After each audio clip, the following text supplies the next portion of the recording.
I'm going to talk through a Databutton troubleshooting guide that I've put together for the community. I've been working with Databutton, the Databutton application, for around about 2 years now, and as a non-traditional technical person, is one thing I'm realizing is you need kind of like a bit of a systematic approach and a kind of framework to help you navigate the agent with the way things are.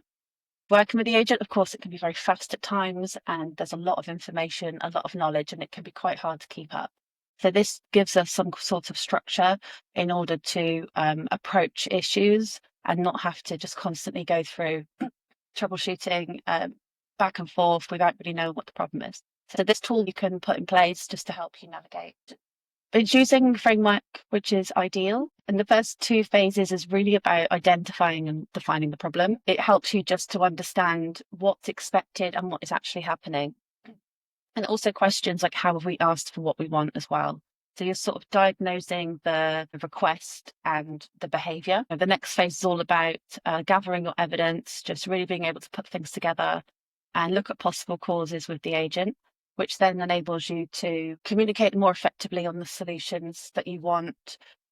This is all about gathering information and giving it to the agent, communicating really well. And then the final piece is around learning from your experience. Like, what is it that went wrong here? Was it the way I asked for what I want? Should we have done more research?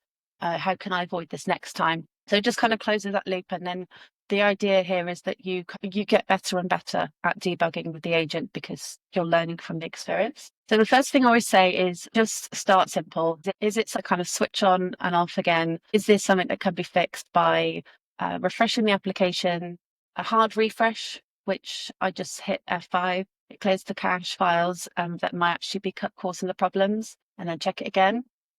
And the other thing is my kind of third interface is the console log. So with the console log, you'll get a lot of evidence, a lot of traces there about what could be happening. And there's some tips that I'll share a bit later on how you can make them better and easier to debug. And you can just copy and paste errors directly from the console to the agent. And it might just be that it's an error that's coming up, you paste it with the agent, and that can fix it.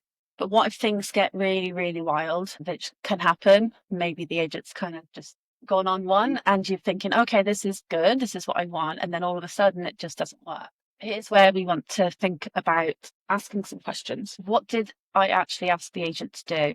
Ambiguity here is huge. When we are communicating, we might be very clear in our minds what we want, but actually, did we actually ask for it in the right way? Was it ambiguous in any way? Did we actually research this? Was it actually feasible? So we kind of want to think, okay, well, what did I expect to happen here? When I click this button, this should happen, and then data should be sent there, for example. But actually, what happens instead? So it's that kind of mapping. And this is where we can start to define that information. And one of the methods that a lot of developers use, and that is quite well known, is the rubber duck method. So imagine you've got rubber duck on your desk and you are just explaining to that rubber duck who has absolutely no idea what it is that you're building, explaining the actual behavior versus the expected behavior. So really talking out loud or thinking out loud, writing it down. Because what I see sometimes in myself is you kind of just think, oh, I'll just keep telling the agent it's not working. But actually, does it know what you know? So it's that ability to explain it in a lot more detail. And I think this method as well helps you to think it through. A lot of times we can go on autopilot and just keep hitting that button and going, yep, I want that, yep, I want that, and not really taking a moment back to understand what it is that we're building. So this is where we can kind of clarify the initial request. We're taking this step back and really making sure that we have a good understanding of what we want and a good understanding of whether it's a feasible request. So we're checking if our initial request is clear. You can either reread it yourself and see if it can be interpreted different, or there's actually a prompt tip that I've shared in the Prompt Tips channel. It's a GitHub repository with the actual full prompt. And I'll share that in the resources pack as well, where you can just send that to the agent and then ask the agent, my request's clear, check for ambiguity. It's a lot more detailed than that, but it generates a report and it almost makes the agent think ahead and go, okay, well, is there anything here we haven't discussed yet? And I find by adding that prompt in my request, I'm able to identify additional areas that we hadn't thought about, or I hadn't thought about communicating. So the next thing as well is actually, is the request feasible? So I find that sometimes the agent might think, oh yeah, we can do this, and just carries on and carries on. But is it something that we actually need to research and understand the technical limitations? Because it can be very confident if we're confident. So we want to take a step back here and think, okay, well, is there any documents we can give to the agent to help it understand how some things work? Does the agent need to research? So you might want to set up a research task and say, I want you to research this topic, this tool, this methodology, this technique, identify tools that we can use, identify the pros and cons and approaches. So this is about taking that step back and checking for feasibility. And then you ask the agent to summarize its understanding. So we have our understanding, but asking the agent what its understanding of what we'd asked to build is a really key point. What we're going to do is, in this stage, is gather that evidence. So we're exploring our interface, we're exploring the application to try and gather pieces of information that can help to communicate with the agent. We mentioned earlier about console logs, so copying the exact error message. You can actually ask the agent to add console logs at any key points. I find that using emojis, saying like use emojis to specify each point of an event, it helps you and the agent visibly see what is and isn't working. And then you can ask the agent to read and analyze the logs. That's one of its tools. So in the next slide, I'll show you some examples of this that really, really help to effectively break down a problem in the console logs and see how something's working. Of course, we can send screenshots, so we can just point to the agent where the issue occurs, as well as explaining it and describing it in our words. And also isolate a little bit more about where the problem occurs. So you might say, does it happen intermittently or under certain conditions? Which pages, the pages, components and APIs, we can actually use the hashtag and point to those pages. At this point of gathering evidence, it's really key to bring the context down as much as possible and give as much information as you can. With the console logs, I mentioned this a moment ago, this is a really, really key point here is being able to get the agent to add traces and logs in certain processes. You might want to, with an API response, for example, break that down and see each of the individual steps that are happening so you can identify where it's failing. And you don't necessarily have to give it as much information here as I've written down, because the agent can be quite good at adding logs if you ask for it.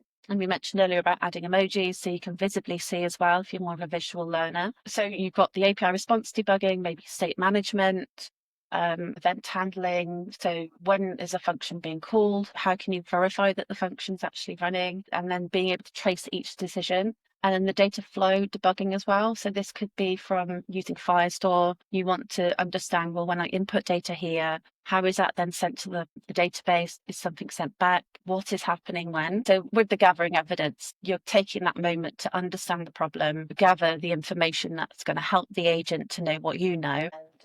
Then we're kind of communicating as best as possible. So this is a really key skill, I think, with vibe coding, especially, is being able to really effectively communicate with the agent. Earlier on, I mentioned about the rubber duck method, having quite a well-known software method where people would explain to a rubber duck exactly what is happening and what they expect to happen. It helps you think it through and out loud, just vocalize it. And it also helps you to communicate a lot better. At this point, we've understood, well, what is the expected behavior that I wanted and what's the actual behavior that's happening? We've got reference to specific files and code. So we're able to, as much as possible, pinpoint where in the application it's happening. And we've gathered the evidence from console logs and maybe some visual information as well from the screenshots. And then at this point, we want to compile the evidence to share with the agent and ask to create a task. Because we know with the tasks, this is where we're going to act on this information. With a task, it really helps the agent to work a lot more systematically, and especially if something will take a long time to maybe fix or explore or debug, this really keeps the agent in check. It kind of helps you as well, because if you see in the add specific instructions, you want the agent to update the task with the progress at each step. What happens then is it keeps you informed, and because of course with the chat we're going to have a lot of information coming, and I think that's where a lot of these issues happen, where we're not too sure what's going on. We maybe lose the ability to take that information in. For me, I like to use the task for the agent to communicate with me what's happening. The structure of the task description is really important, because we've gathered all this information, we've described the issue, our expected versus actual behavior, what steps I took to reproduce in the front end. So I clicked here, then I clicked there, and then nothing happened, for example. Any error message screenshots and relevant files. You don't have to necessarily create this yourself. What you could do with the agent is say, we're gathering this information to create a task. This is what I know so far, and this is the format I want to create a task like this. So it can be a lot more like working with the agent. With the instructions for debugging, we're asking the agent specifically to review those files and explain the diagnosis. So this will come in handy, especially when we come to the learn phase. We want it to capture as much information about what it found, what happened, and then after each stage, it's verifying if the issue is resolved. And if not, gather new information and refine the approach. I think this is really handy, because the agent might just do it and go, yeah, it's fixed. But actually, if it has the capability to test that some things are working as expected, for example, if it loads the page, it can then inspect the logs and see whether that particular error has gone, rather than having to come back to you and tell you it's fixed when you know it's not. So I found that having this kind of loop in the task can really help. The final one here is something that I absolutely think is how you, as a vibe coder using AI agents, will kind of grow, and also be able to sort of share with others how you've done things and kind of build your own knowledge. So for you, it's being able to document what happened. I mentioned earlier about the task, having that root cause identified by the agent and identifying what fixed it. And then that helps you think about, well, how can you prevent a similar issue in the future? You start to get very familiar with the patterns of things that happen if you're able to take a step back and reflect on why. And you want to ask the agent, can you explain why this solution worked? What was the actual underlying cause and how we can prevent it?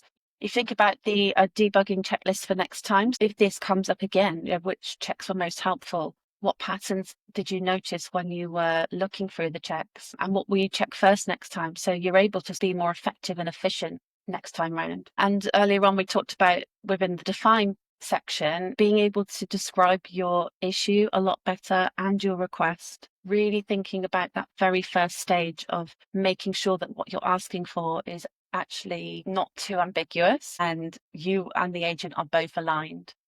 Because I think that a lot of issues I've noticed in myself, and it can actually stem by just a miscommunication at the beginning. And I found that a bit later down the line, the agent will say something that it's implemented. I'm like, I didn't ask for that.